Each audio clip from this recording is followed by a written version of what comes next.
အားလုံးပဲမင်္ဂလာပါခင်ဗျာ VR Knowledge Share မှာကြိုဆိုလိုက်ပါတယ်2025ခုနှစ်မှာစ조사ပြီးကြည့်ဦးထားတဲ့အမှုကျင့်5ခုကြောင်းကိုပြပြပေးသွားမှာဖြစ်ပါတယ်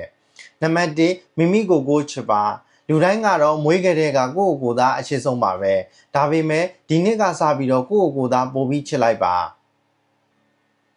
ကို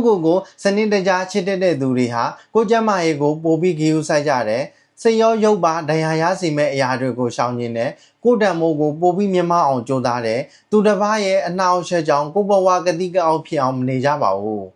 နံပါတ်2စိတ်ခံစားမှုကိုလှည့်လည်ရှုပါတနည်းအားဖြင့်တော့စိတ်အလိုမလိုက်ပဲထိန်းနိုင်ဖို့ပါပဲဖြစ်ချင်တဲ့ဆန္ဒတဲ့ဖြစ်တဲ့နာကိုအစားထိုးပြီးလုပ်ကြည့်ပါအောင်မြင်မှုပန်းနိုင်ဆိုတာဟာခဏနဲ့လှမ်းမြင်ရပါလိမ့်မယ်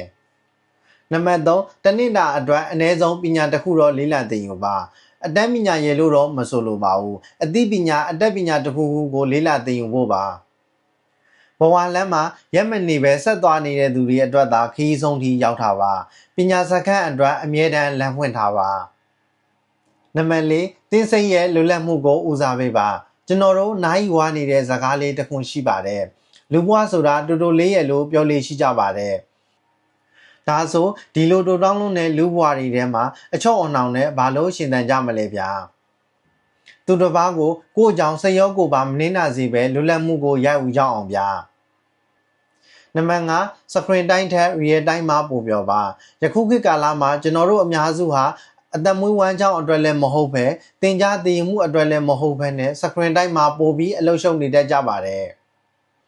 လက်တွေ့ဘဝကချစ်ခင်ရင်းနှီးသူတွေနဲ့အချိန်ပေးရတဲ့ real time moment ကနေသက်ထဲနေလာပါတယ်။ဒါကြောင့်ဒီနှစ်2025ခုနှစ်မှာလူသားဆန်ဆန်လေးနေကြရအောင်လားဗျာ။တော်ရပြရှင်သောနေ့ရက်တွေကိုပိုင်ဆိုင်နိုင်ကြပါစေခင်ဗျာ။